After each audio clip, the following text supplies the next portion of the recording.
locali.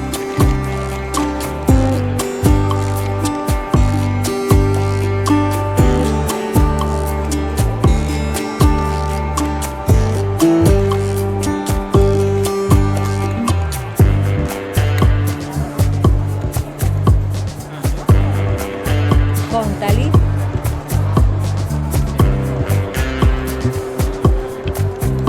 E tutta quella carta la butti dopo, no? A casa non puoi.